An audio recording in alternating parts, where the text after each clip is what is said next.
Uma revolução silenciosa e calorosa no Oceano Ártico. À medida que o gelo derrete, o poder marítimo hegemônico também derrete. Por Almirante Gurdenizzi. O derretimento do gelo no Oceano Ártico continua a afetar não apenas o transporte marítimo, mas também a geopolítica global. À medida que o gelo derrete, o domínio marítimo anglo-saxão também derrete. Neste contexto, um novo desenvolvimento, que será um marco para o comércio marítimo mundial, ocorreu em 25 de setembro de 2024, na rota do Mar do Norte, controlada pela Rússia, no Oceano Ártico. O navio porta-contêineres da classe Panamax, de 294 metros de comprimento, não pertencente à classe Ice, com bandeira do Panamá, chamado Flying Fish 1, transportando 5.000 contêineres, chegou a Xangai, China, em 25 de setembro de 2024, menos de 3 semanas após sua partida de São Petersburgo, Rússia. Durante esta viagem de 8.000 milhas, o navio manteve uma velocidade média de 16 nós e, o mais importante, não precisou de quebra-gelo russo.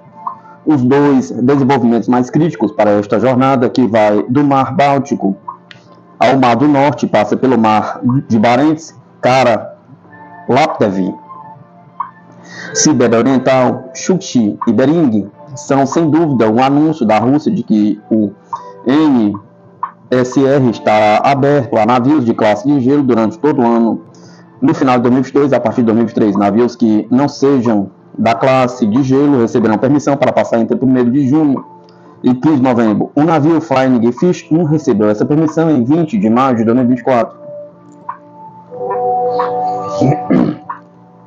O primeiro navio porta-contêineres a passar por essas águas na história foi o navio porta-contêineres de 45.000 toneladas chamado Venta Maersk, de propriedade da gigante mundial de contêineres Maersk. O navio carregou os contêineres Vladivostok, no Pacífico, e os trouxe para São Petersburgo, no Báltico, em um mês, em 28 de setembro de 2018, via NSR. Enquanto isso acontecia no mundo dos contêineres, um navio-tanque russo de GNL Christoph, de margem classe Ice da classe Ark 7, transportador de gás natural liquefeito, partiu de Jiangsu, China, em 27 de janeiro de 2021, completou sua jornada de 2.400 milhas via NSR em 11 dias e 8 de fevereiro de 2021, no porto de Sabeta, no Mar Ártico Kara da Rússia. O mesmo navio usou a mesma rota em maio de 2020, na direção leste, sob escolta de quebra-gelo. Esta passagem, que foi feita em fevereiro de 2020, em condições de inverno, na escuridão contínua, sem escolta de quebra-gelo, na maior parte levou 36 dias a menos do que a viagem a ser feita pelo Canal de Suez. Com esta jornada, a Rússia provou que a passagem na região pode ser realizada em quase 10 meses, de 12 meses. Mais importante, a posse pela Rússia dos maiores e mais poderosos quebra-gelos nucleares do mundo, capaz de quebrar gelo de 4 metros, faz com que ela estabeleça um monopólio na região dentro de sua própria jurisdição. Estes tipos de navios são capazes de quebrar gelo largo o suficiente para superpetroleiros de 200.000 toneladas passem. Se o Flying Fish 1, que chegou a Xangai em 25 de setembro, tivesse usado o Canal de Suez, ele teria percorrido 12.000 milhas e a viagem teria levado 2 semanas a mais. Por outro lado, muitos navios que não podem usar o Estreito de Bab al-Mandeb e o Canal de Suez devido aos ataques russos que surgiram por meio da guerra Israel-Hamas têm feito essa viagem circundando o Cabo da Boa Esperança desde novembro de 2023. Isso leva aproximadamente 16 milhas, portanto o NSR oferece uma solução que reduz os custos operacionais para os operadores existentes pela metade em comparação com a rota do Cabo da Esperança, com as 8.000 milhas que economiza. Linhas fixas sazonais começaram a ser estabelecidas entre a China e a Rússia no verão de 2023. O graneleiro Kaspersky Gingon, de 170.000 toneladas, e vários petroleiros Suezmax passam por esta rota, com 14 embarques consecutivos feitos com Petroleiros sem gelo. A Rússia enviou 1,5 milhão de barris de petróleo para a China. O petróleo é o material estratégico que a China mais precisará devido ao fechamento do Estreito de Malaca em tempos de guerra. A Rússia está provando que enviará o petróleo de que mais precisará a China através do Ártico, por petroleiros, não apenas por oleodutos, transporte ferroviário para outros lugares.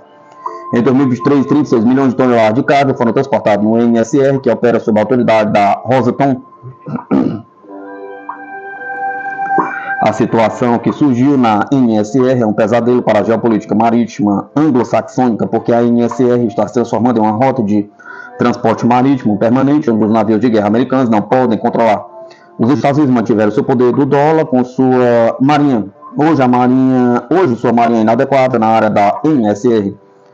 Além disso, sua marinha enfraqueceu, além de encolher. No entanto, o que o fundador do órgão da CIA Stratfor, o estrategista George Friedman, diz em seus livros The Next 100 Years, The Next 10 Years, que ele escreveu na década de 2010, quando o poder americano não era questionado, pergunta: a base do poder americano são os oceanos. Dominar os oceanos impede que outros estados ataquem os Estados Unidos, permite que os Estados Unidos intervenham quando necessário e dá aos Estados Unidos o controle do comércio internacional. O comércio global depende dos oceanos. Quem controla os oceanos controla o comércio global. Os Estados Unidos controlam todos os oceanos. Nenhuma outra potência na história foi capaz de fazer isso. Esse controle não é apenas a base da segurança dos Estados Unidos, mas também a base do seu poder de moldar o sistema internacional. Se os Estados Unidos não aprovarem, ninguém pode alugar nenhum nos mares. No final das contas, manter o controle dos oceanos do mundo é o objetivo geopolítico mais importante para os Estados Unidos. Essa situação mudou agora. O dólar americano e o poder naval não são mais suficientes para o domínio da hegemonia. Ambas as guerras mundiais eclodiram por causa da Alemanha, que foi do continente para o mar, desafiou a hegemonia Inglaterra. A hegemônica Inglaterra. Se adicionarmos o Japão, que queria se expandir na ilha para o continente na Segunda Guerra Mundial, a luta se concentrou no controle dos mares para ambos. Na análise final, Hitler não conseguiria controlar os mares apenas com submarinos. Os submarinos de Hitler não conseguiram acompanhar a velocidade da construção naval dos Estados Unidos. O Japão, como um estado insular, também dependia do petróleo. Sem controlar os mares, a continuidade do petróleo não era possível. Ele estava exausto quando perdeu sua frota mercante. Em suma, tanto a Alemanha quanto o Japão não podiam usar o mar, ficaram sem petróleo, não podiam lutar. Embora os oleodutos existam hoje, é fácil destruir essas linhas na guerra. Mesmo que sejam reparados, não é fácil evitar ataques repetidos. Portanto, Friedman extrai o poder de sua interpretação da história. No entanto, esse poder está enfraquecendo hoje. Quando a Segunda Guerra Mundial terminou, havia 6 mil navios. Hoje são 297.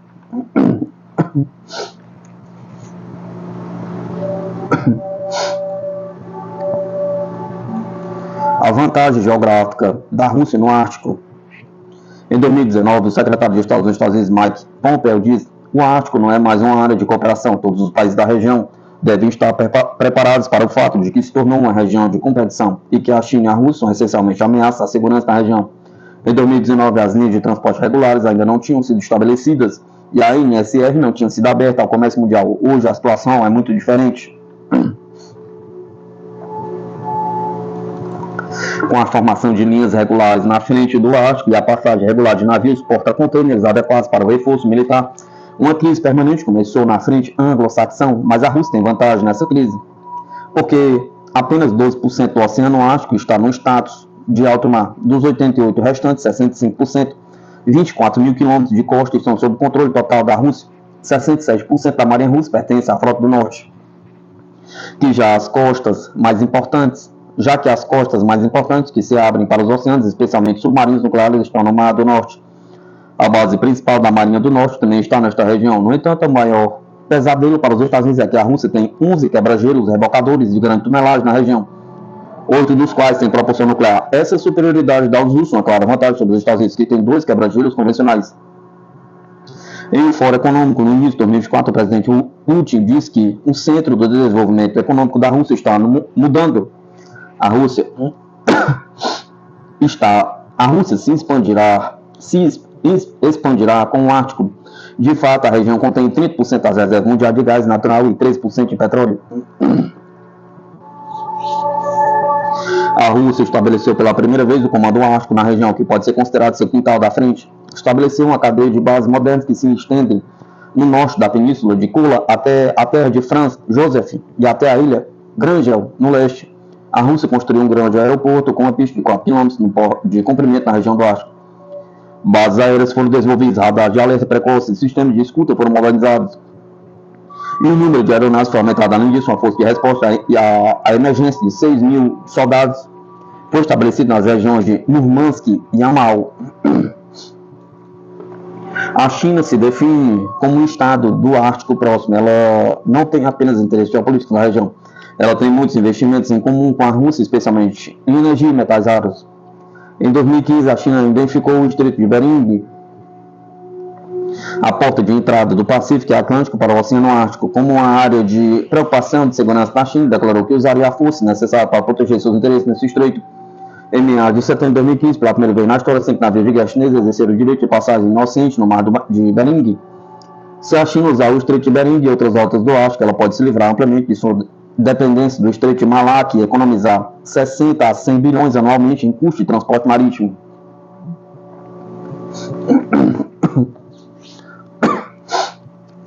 A China também está desenvolvendo cooperação energética com a Rússia no Oceano Ártico, dentro do escopo do BRICS e da SCO. A Gazprom Rússia, as empresas CNPC da China continuam perfurando no Oceano Ártico.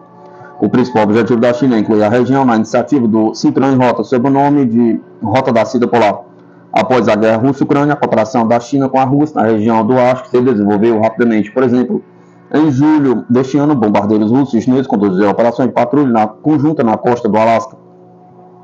Da mesma forma, em outubro, navios de guarda costeira chineses e russos que passaram pelo Estreito de Bering conduziram exercícios e patrulhas conjuntos em águas do Ártico pela primeira vez na história.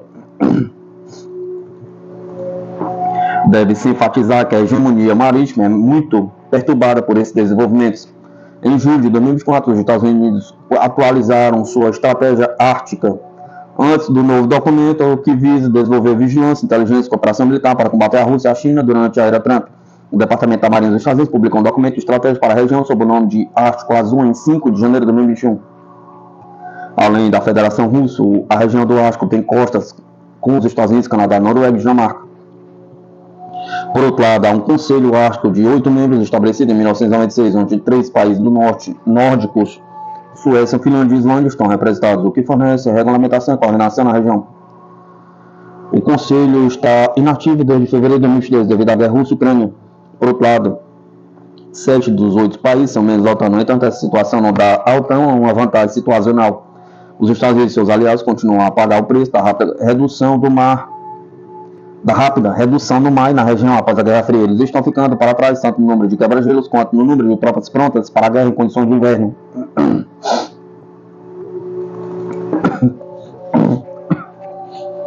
Além disso, a Rússia tem vantagem no campo de guerra submarino, mísseis, antinavio e hipersônicos. No entanto, apesar de seu poder naval limitado, os Estados Unidos desafiam a superioridade geográfica da Rússia nessas hidrovias críticas por meio de seus aliados, como o único país da OTAN com um quartel-general militar permanente no norte do Círculo Polar Ártico.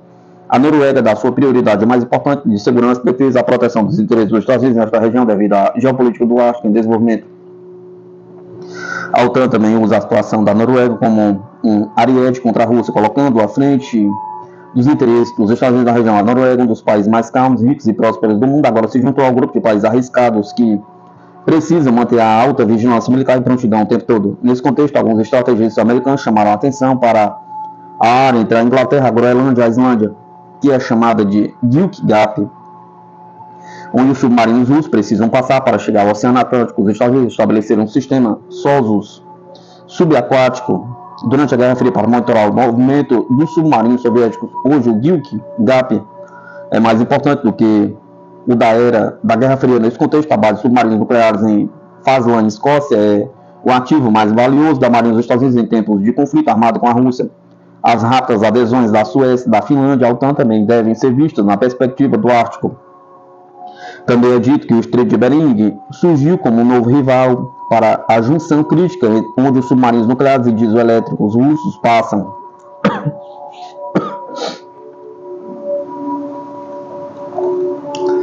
Nesta região, a revitalização da cadeia de bases americanas no Alasca e nas ilhas Aleutian é exigida. Além desses desenvolvimentos, a sede conjunta da OTAN, FC Norfolk também assumiu a responsabilidade pela região do Ártico norueguês. O Conselho do Norte Nórdico, estabelecido em 1952 pela Dinamarca, Islândia, Noruega e Suécia, também intervém nas políticas do Ártico em questões de direito ambiental e marítimo. Na reunião de 4 dias com foco em paz e segurança no Ártico, que começou em 7 de outubro de 2024, o Conselho priorizou preocupações de segurança e ameaças percebidas da Rússia e da China, ao mesmo tempo em que se movia para a arena geopolítica ao convidar Zelensky para a reunião.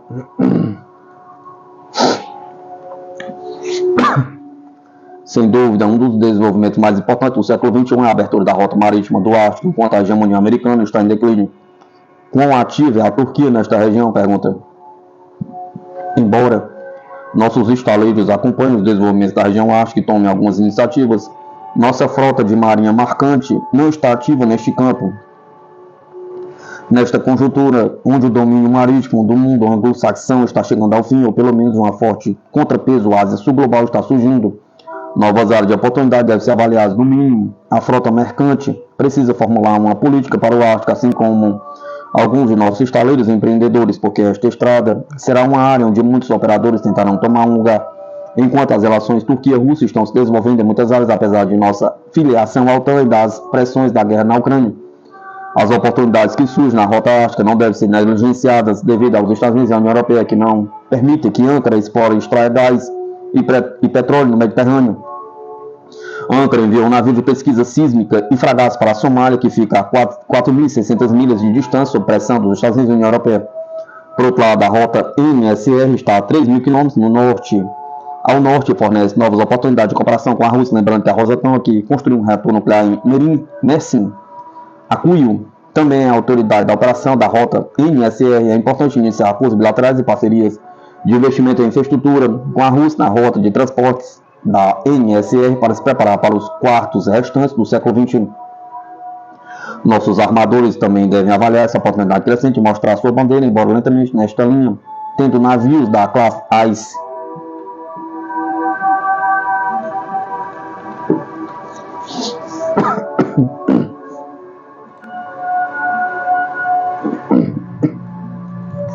Irã planeja usar ogivas mais potentes no ataque retaliatório a Israel, diz o jornal. O Irã pode usar ogivas com maior potência em um ataque de retaliação contra Israel, em comparação com os ataques anteriores, relata o The Wall Street Journal, citando fontes. Segundo informará o jornal, autoridades iranianas e árabes na condição de anonimato, Teherã não planeja limitar sua resposta a mísseis e drones, como fizeram em ataques anteriores. Eles disseram que qualquer míssil a ser usado terá ogivas mais potentes.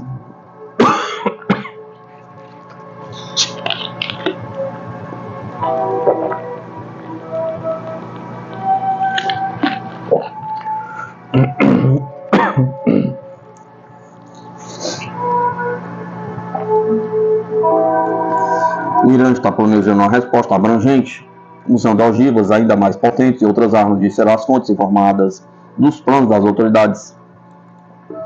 Fontes iranianas e árabes apontam à mídia que o Irã comunicou aos diplomatas árabes que o exército iraniano regular será usado no ataque de retaliação. De acordo com o artigo, o envolvimento do exército regular não significa que as tropas iranianas serão mobilizadas, mas que o corpo de guardiões da Revolução Islâmica não agirá sozinho neste caso.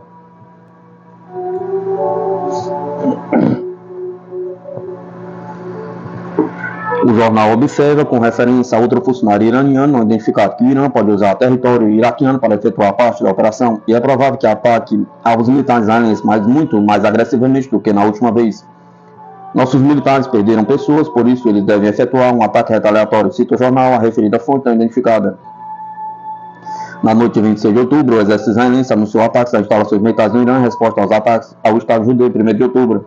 A CBS News, citando uma fonte, relatou que o ataque de Israel ao Irã foi limitado a alvos militares e não se estendeu a instalações nucleares ou petrolíferas. De acordo com a IRNA, nenhuma das instalações da indústria petrolífera do Irã foi danificada. A mídia iraniana relatou a morte de 4 militares.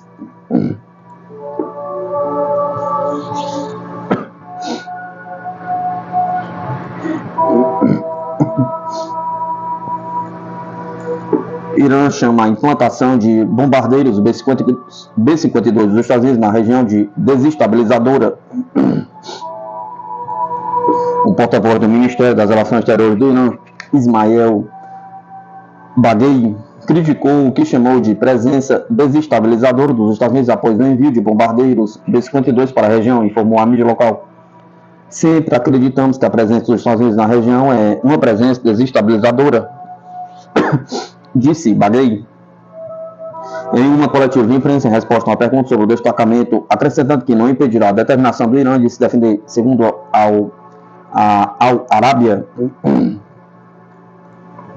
O exército dos Estados Unidos anunciou o envio de bombardeiros B-52 para o Oriente Médio como um aviso ao Irã, que prometeu responder aos ataques israelenses contra suas instalações militares no dia 26 de outubro. O ataque de Israel foi em retaliação ao ataque de quase 200 mísseis balísticos do Irã no dia 1º de outubro, e por sua vez uma retaliação pelo assassinato de líderes da organização libanesa Hezbollah, apoiada pelo Irã, e de um comandante do Corpo de Guardiões da Revolução Islâmica. Pelo menos 4 soldados foram mortos nos ataques, que também causaram danos limitados a alguns sistemas de radar, disseram autoridades na época. A mídia iraniana também informou que um civil foi morto. Baghei informou que a resposta do Irã seria definitiva e decisiva. Israel afirmou que o seu ataque de 26 de outubro teve como alvo as capacidades de defesa e a produção de mísseis do Irã. Mas Irã sublinhou que a sua produção de mísseis foi deixada intacta. Além disso, nesta segunda-feira, 4 de 11 de 2024, o presidente iraniano Massoud Pezeshkian garantiu que o país tinha mísseis para que Israel não ousasse nos atacar.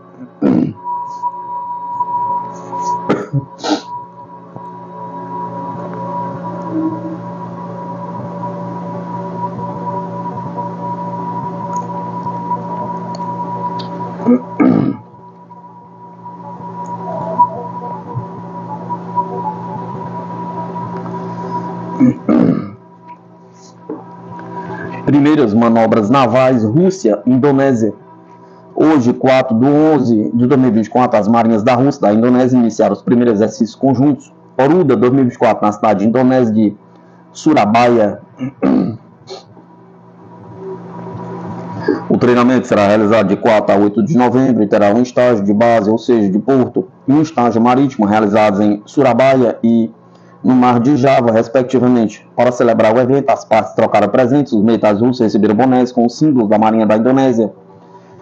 E de acordo com a tradição das bases navais, moedas comemorativas, os oficiais da frota russa, por sua vez, ofereceram aos seus colegas várias lembranças dedicadas à história da Marinha da Rússia, além de chocolates de produção nacional.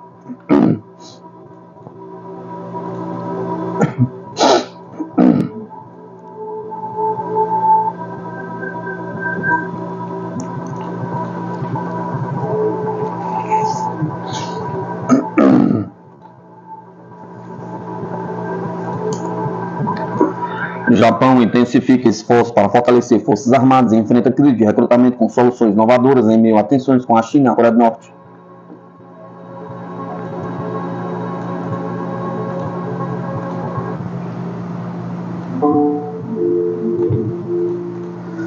O Japão tem intensificado seus esforços para reforçar suas forças de defesa em resposta ao cenário de crescentes tensões geopolíticas na região Ásia-Pacífico. A expansão militar chinesa e as repetidas violações do espaço aéreo japonês por Pequim são algumas das principais preocupações de Tóquio. Mas também observe com atenção os avanços da Coreia do Norte no desenvolvimento de mísseis, muitos deles lançados perto das águas japonesas. Em 2022, o governo japonês anunciou uma meta ambiciosa para aumentar o orçamento militar do país, elevando para 2% do produto interno bruto até 2027, o que representa um aumento significativo em comparação ao tradicional limite de 1% do PIB, mantido há décadas. A medida reflete uma resposta direta aos desafios impostos pelos adversários regionais e a necessidade de modernização e ampliação das forças de autodefesa do Japão. Contudo, o Japão enfrenta sérios problemas com o recrutamento militar, a baixa taxa de natalidade e o envelhecimento da população tem reduzido o número de jovens aptos ao serviço militar, dificultando o alcance das metas de alistamento. Dados do ano fiscal 2024 mostram que as forças de autodefesa conseguiram recrutar apenas metade do número de soldados, marinheiros e pilotos inicialmente planejado, evidenciando a magnitude da crise. Diante desse cenário, o Ministério da Defesa japonês tem adotado uma série de medidas para tornar a carreira militar mais atraente. As bases estão sendo modernizadas com dormitórios mais confortáveis e privados, além da disponibilização de internet de alta velocidade. Uma exigência importante para jovens acostumados com o ambiente digital. A alimentação nas bases também estão recebendo melhorias com a estratégia para atrair mais candidatos. O setor privado, com salários e benefícios mais altos, se apresenta como um forte concorrente ao alistamento militar, tornando a carreira nas forças de autodefesa menos atraente. Além disso, casos de assédio sexual vieram à tona, especialmente em relação às mulheres, que representam menos de 10% da força total. Para amenizar o problema, o governo japonês destinou recursos para melhorar a infraestrutura e implementar políticas de proteção e segurança para as mulheres alistadas. Investimentos em tecnologia também foram anunciados como alternativa para a escassez de pessoal.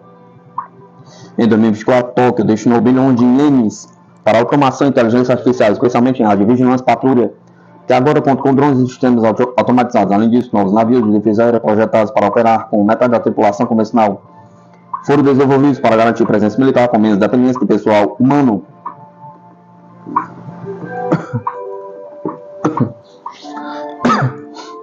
Para ampliar a participação feminina, o Japão também fortaleceu os treinamentos de prevenção de assédio e criou conselhos especializados em apoiar mulheres dentro das Forças Armadas. A inclusão feminina é vista como uma solução fundamental para amenizar a escassez de efetivos e transformar a cultura organizacional promovendo um ambiente mais inclusivo. O Japão, diante do cenário de intensas pressões internas e externas, aposta em uma abordagem ampla e estratégia para modernizar e adaptar suas forças de defesa, buscando garantir sua segurança em uma região cada vez mais complexa. Resta saber se essas ações serão suficientes para assegurar a sustentabilidade de suas forças armadas a longo prazo.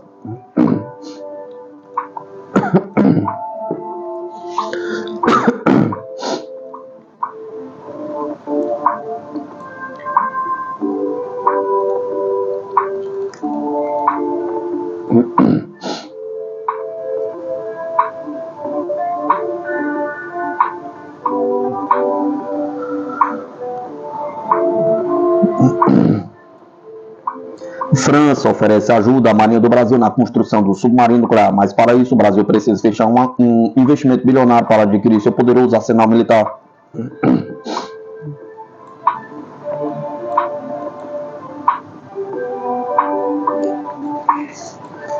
A possível aliança entre Brasil e França para a construção do primeiro submarino nuclear brasileiro está sacudindo o cenário geopolítico e militar.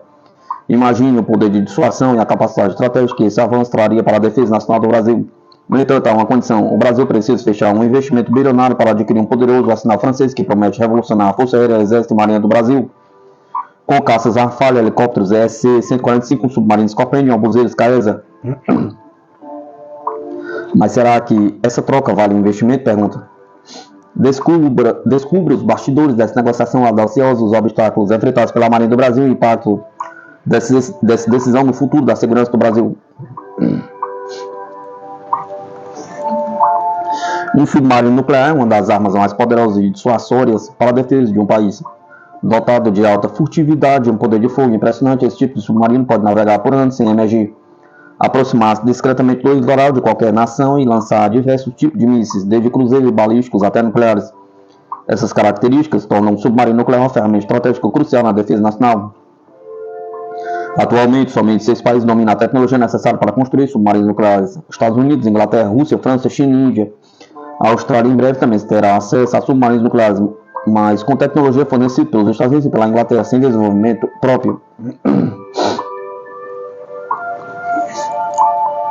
Desde a década de 1960, a Marinha do Brasil almeja operar submarinos nucleares e ao longo dos anos avançou consideravelmente. No desenvolvimento desse projeto, a instituição já alcançou marcos importantes, incluindo a construção de LabGeni, um protótipo terrestre em escala real do reator nuclear que impulsionará o futuro submarino brasileiro, considerado o componente mais desafiador do projeto. No entanto, a Marinha do Brasil ainda enfrenta dificuldades para concluir o submarino nuclear, especialmente em relação à tecnologia de integração segura do reator nuclear ao casco do submarino. Para superar essa barreira de forma mais célere, a Marinha Brasileira solicitou o auxílio da Marinha dos Estados Unidos nessa etapa específica do projeto.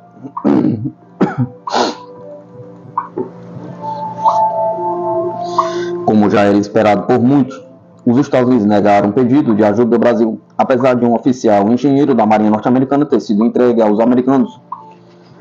Após ter tentado vender documentos confidenciais sobre a tecnologia de submarinos nucleares nos Estados Unidos, a negativa não surpreendeu muitos analistas, mas ainda assim trouxe desafios ao plano brasileiro.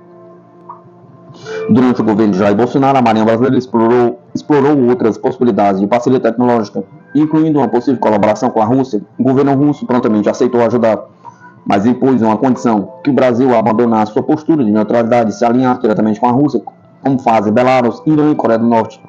Bolsonaro não aceitou essa condição. A situação atual favorece a França como um potencial aliado disposto a apoiar o Brasil no desenvolvimento do seu submarino nuclear. Esse cenário surgiu principalmente após o rompimento de contrato de 65 bilhões firmado em 2021 com a Austrália para o fornecimento de submarinos convencionais franceses. Segundo o governo francês, essa quebra foi resultado de uma oferta de submarinos nucleares feita pelos Estados Unidos pela Inglaterra, o que desviou a preferência australiana dos modelos franceses para os nucleares anglo-americanos. Diante disso, colaborar com o Brasil no projeto de um submarino nuclear é algo que parece interessante, que parece interessar a França, visto que essa parceria contraria os interesses dos Estados Unidos e permitirá a Paris responder ao prejuízo bilionário causado pelo contrato cancelado com a Austrália. Outro fator relevante é o robusto setor industrial de armamentos da França, que, porém, depende de vendas externas para se manter. As Forças Armadas francesas sozinhas não geram uma demanda interna suficiente para sustentar essa indústria. Por essa razão, a França é um dos maiores exportadores globais de armas, vendendo seus produtos para países com diferentes regimes, sejam eles democracias ou ditaduras, e sem impor restrições tecnológicas ou de uso diretamente de países como os Estados Unidos, Reino Unido e Alemanha.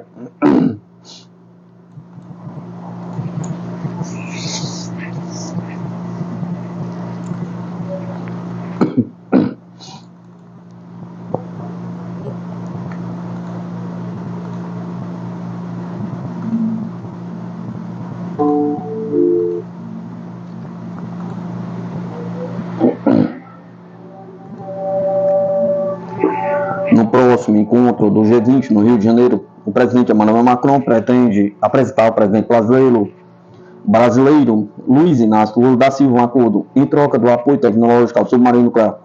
O Brasil se comprometeria a adquirir um pacote de armamentos da França que inclui 24 caça Rafale F-4, 50 helicópteros SC-145, um submarino da classe Scorpion a ser construído no Brasil e 36 obuseiros autopropulsados Caesa, conforme relatado pelo jornalista Cláudio Dantas.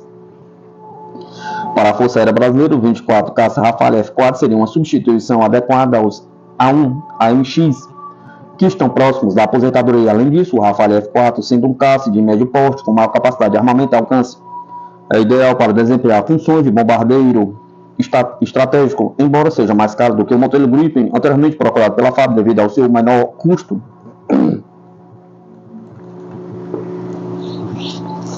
Em relação aos helicópteros SC-145, apesar de seu desempenho ser um pouco inferior ao dos Black Hawk, recém-adquiridos pelo Exército, a possibilidade de construção do Brasil traz vantagem para a segurança nacional, mantendo empregos qualificados e a capacidade de manutenção no próprio país.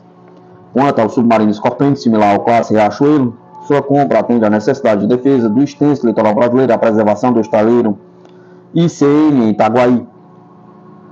Uma estrutura de alto custo é essencial para a tecnologia naval do país. Caso a aquisição de novas unidades não ocorra, o Brasil poderá ter que demitir engenheiros e técnicos especializados ao término do contrato com a submarino. O único item questionável do pacote são os obuseiros, uma vez que o Exército já realizou uma licitação e a proposta francesa ficou em terceiro lugar, com a previsão de contratação de uma empresa privada israelense para o fornecimento. Assim, o cumprimento do processo licitatório demonstraria comprometimento do Brasil com seriedade em seus contratos de desenvolver a tecnologia do submarino nuclear, um empreendimento que nenhum país cede ou compartilha. No entanto, com o apoio francês, o Brasil poderia economizar anos no processo de implementação do submarino nuclear, acelerando a concretização de um dos seus maiores projetos de defesa estratégica.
opinião, a luta silenciosa da República Tcheca por projéteis de artilharia traz lições para a Europa por Zdeněk Rudy e Michel Jarkovsky.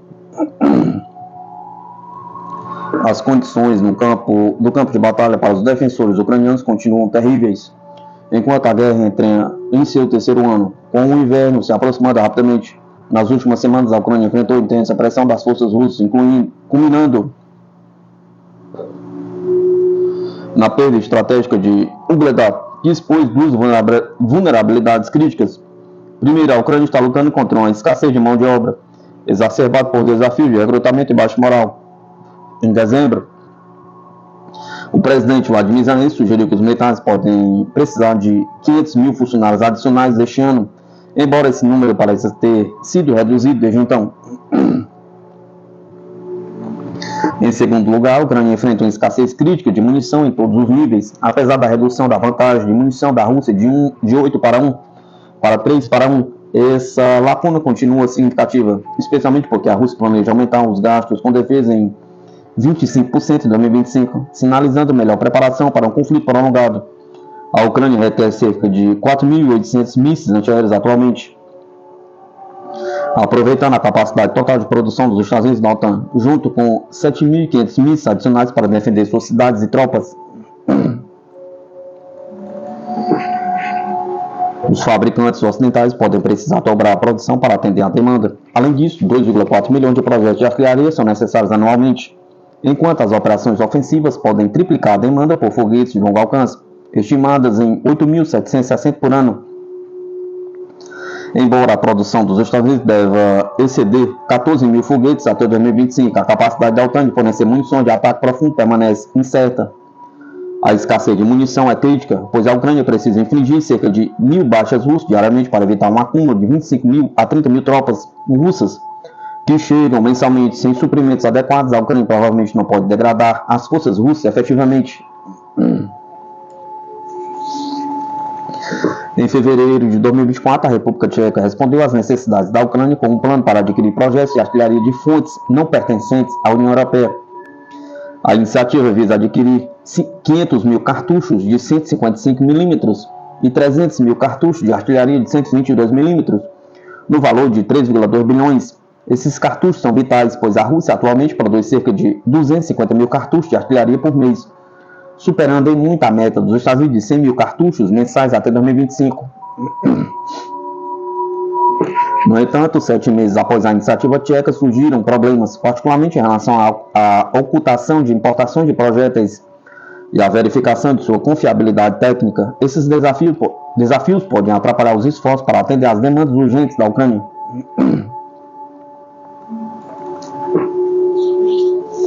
Em março, o presidente tcheco Petr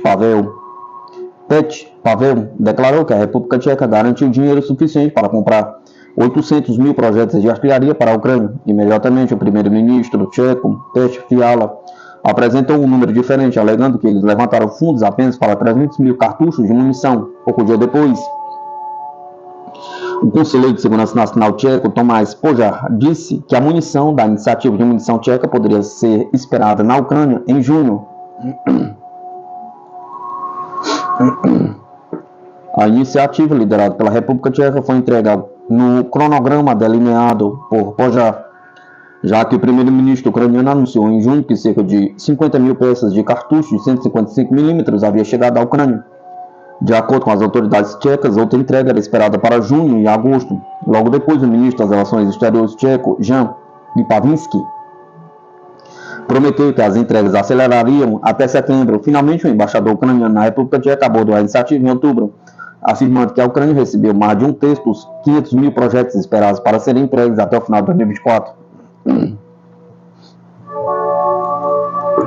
Até agora, 18 países prometeram seu apoio, incluindo, por exemplo, Holanda, Dinamarca, Bélgica, Canadá, Noruega e Alemanha, como principal doador, que forneceu financiamento para o primeiro lote de munição entregue à Ucrânia em junho.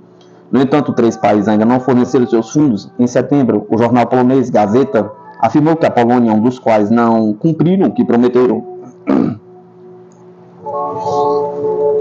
Lipavinsky disse a jornalistas em julho que ainda é possível entregar até 800 mil projéteis de artilharia até o final do ano, já que há munição suficiente no mercado mundial. No entanto, a iniciativa precisa levantar mais fundos para atingir essa meta. Ela garantiu fundos suficientes de aproximadamente 2,2 bilhões para fornecer meio milhão de projetos de artilharia até agora, mas está cerca de 1,1 bilhão a menos para comprar mais 300 mil cartuchos. No entanto, os 3 países que ainda não forneceram fundos não são responsáveis por toda a lacuna de 300 mil peças, de acordo com Lipavinsky. Conforme descrito acima, garantir fundos suficientes rapidamente é essencial.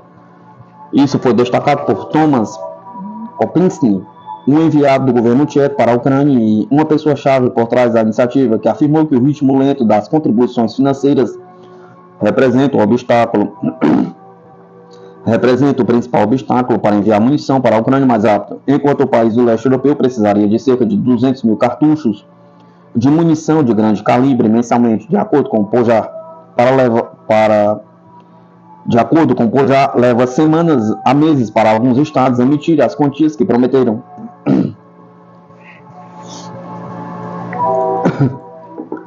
Outro problema é que entregar munição para a Ucrânia é um processo logisticamente complicado e demorado. Por exemplo, a longa jornada do primeiro carregamento de munição para a Ucrânia, que navegou pelo mar por uma semana até chegar a um porto não especificado no Mediterrâneo. Então a munição foi transportada por trens de carga que cruzaram vários países europeus até chegar à Ucrânia. Pode ser difícil coordenar a disponibilidade de navios e trens, porque eles precisam ser pré-encomendados várias semanas antes. Isso se torna ainda mais problemático quando os transportadores europeus estão com falta de trens de carga disponíveis, como aconteceu em junho, quando a primeira munição estava sendo transportada para a Ucrânia. Ao mesmo tempo, medidas de segurança rigorosas e um alto nível de ocultação devem estar em vigor para evitar uma potencial intrusão da operação. Ainda não está claro de quais países a munição vem, pois esses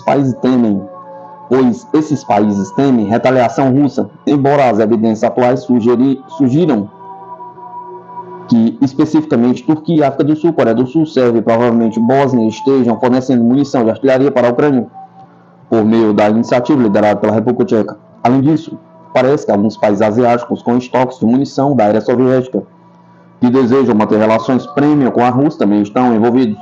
Qualquer que seja esses países, leva algum tempo para entregar grandes remessas de munição pesada de uma parte do mundo para outra, enquanto os russos não devem saber disso. Além disso, alguns questionam a condição e a confiabilidade técnica da munição entregue. Em setembro, o jornal de negócios alemão Handelsblatt relatou que parte da munição entregue pela iniciativa liderada pela República Tcheca explodiu prematuramente no campo de batalha. O CSG, um holding industrial tcheco e um ator privado importante na iniciativa, está atualmente lutando para fornecer substituições para componentes defeituosos e munição entregue. Recentemente, Pojar destacou que a iniciativa também busca uma munição mais antiga. Como esses projetos podem estar com defeito, eles precisam ser reparados antes de chegar à Ucrânia.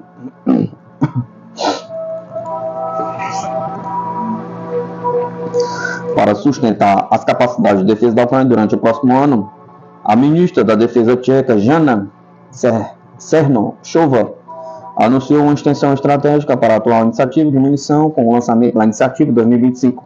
Este projeto se baseará em mecanismos existentes, fortalecendo a cadeia de suprimentos da Ucrânia com munições críticas.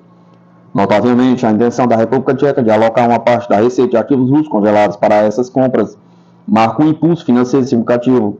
Essa abordagem não apenas acelera o suporte à Ucrânia, mas também garante caminhos de suprimento mais robustos de longo prazo em face do conflito contínuo.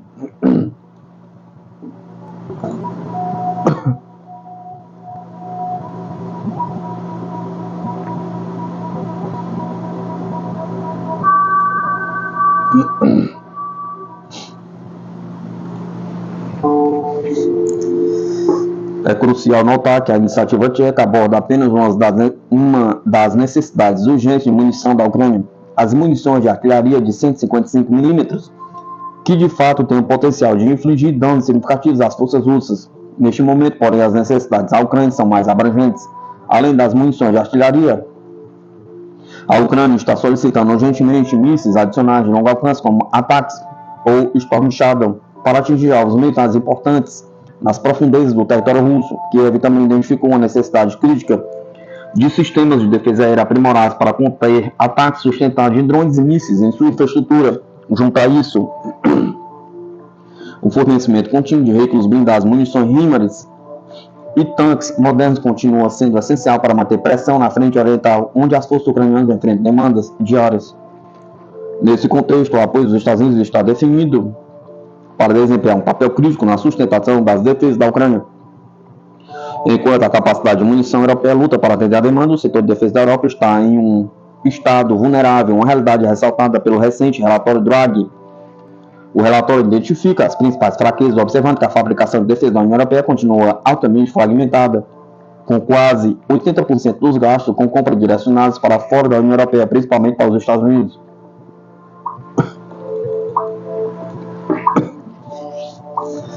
Uma política industrial em toda a União Europeia é urgentemente necessária para melhorar a coordenação, agregar demandas de defesa e fortalecer a resiliência da cadeia de suprimentos. No entanto, as políticas de descarbonização da União Europeia acrescentam complexidade. Elas oferecem pouco incentivo para o setor de defesa a aumentar a produção, dada a natureza intensiva em energia de fabricação de munição. Além disso, os bancos europeus muitas vezes hesitam em financiar empresas de defesa devido a preocupações com a reputação, barreiras regulatórias e dependência de contratos governamentais imprevisíveis.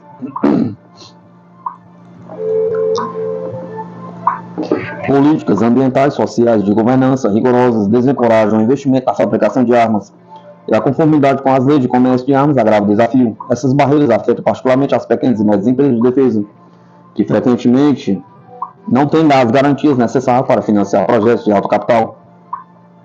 Consequentemente, as empresas de defesa dependem cada vez mais do apoio financeiro apoiado pelo Estado para atender aos picos de demanda impulsionados pela OTAN, expondo uma lacuna significativa na resiliência da indústria de defesa da Europa.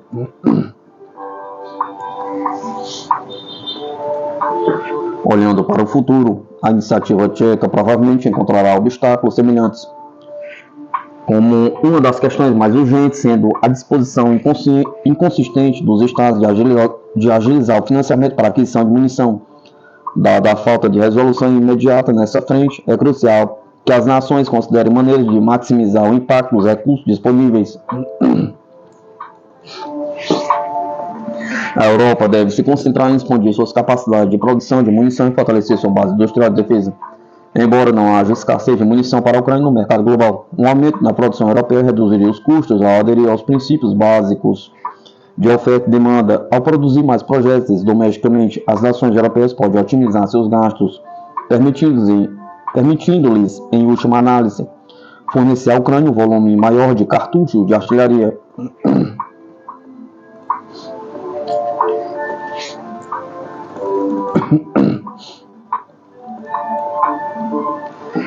Forças russas atingem aeródromos militares e refinarias de petróleo na Ucrânia, diz o Ministério da Defesa.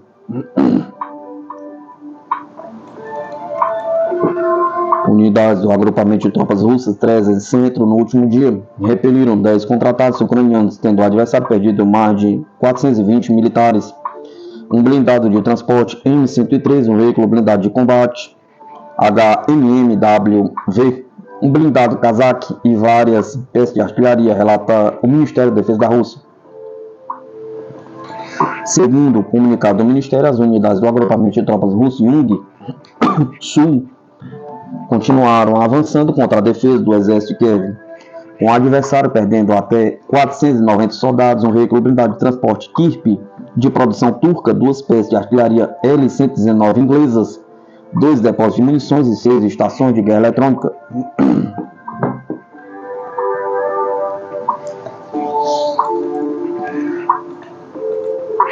As tropas russas atingiram nas últimas 24 horas infraestrutura de aeródromos militares, instalações de energia e refinarias de petróleo usadas para sustentar as forças armadas da Ucrânia. Além disso, foram atingidas oficinas de produção, armazenamento de lanchas não tripuladas e concentração de pessoal e equipamento inimigo em 132 áreas. Já os meios de defesa antiaérea derrubaram 4 foguetes de sistema de lançamento múltiplo de projetos HIMARS uma bomba aérea guiada Hammer de produção francesa e 42 drones de asa fixa. Tropas ucranianas perderam até 440 combatentes, um tanque, um obuseiro M198 dos Estados Unidos, um canhão britânico L-119, 13 depósitos de munições, uma estação de guerra eletrônica Enclave M na área de responsabilidade do agrupamento de tropas russas da parte oeste. Diz o comunicado desta segunda-feira, 4 de 11 de 2024. Forças militares ucranianas perderam até 110 militares, um obuseiro Caesa de produção francesa e 2 veículos blindados de combate na zona de responsabilidade do agrupamento de tropas do Vostok Leste. Detalhe comunicado.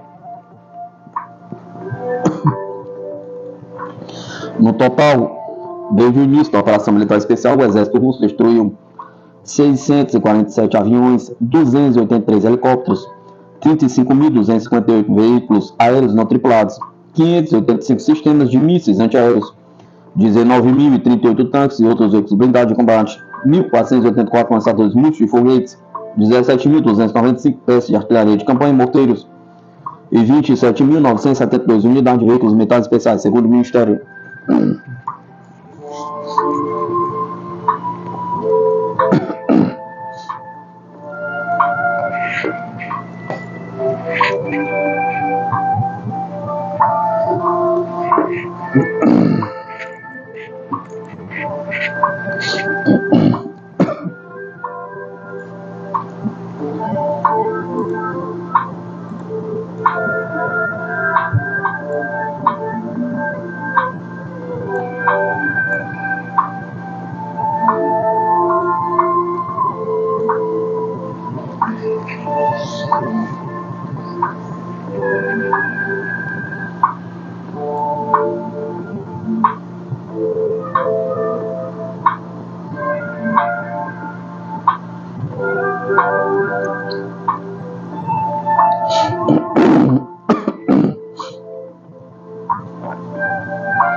Os Estados Unidos devem aceitar a realidade sombria em relação à Ucrânia e parar de pensar no inviável, diz o jornal.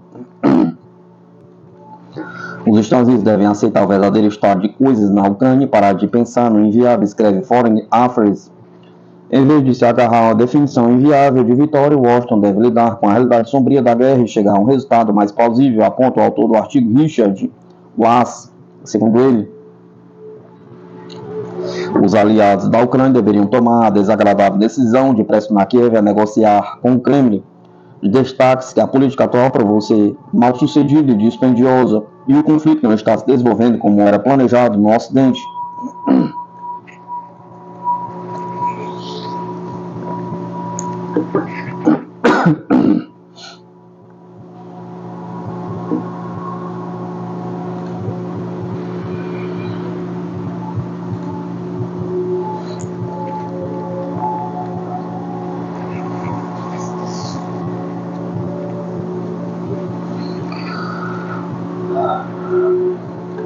Moral das tropas ucranianas está muito baixo, disse cidadão dos Estados Unidos que ajudou tropas russas.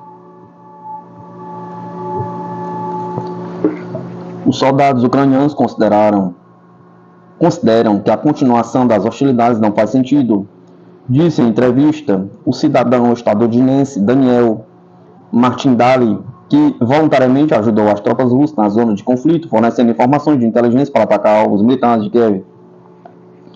Enquanto os membros dos batalhões nacionalistas da Ucrânia são muitas vezes os mais abertos defensores de lutar contra a Rússia até o fim, Martindale diz que não viu nenhum deles na povoação da zona controlada por Kiev, onde ele estava.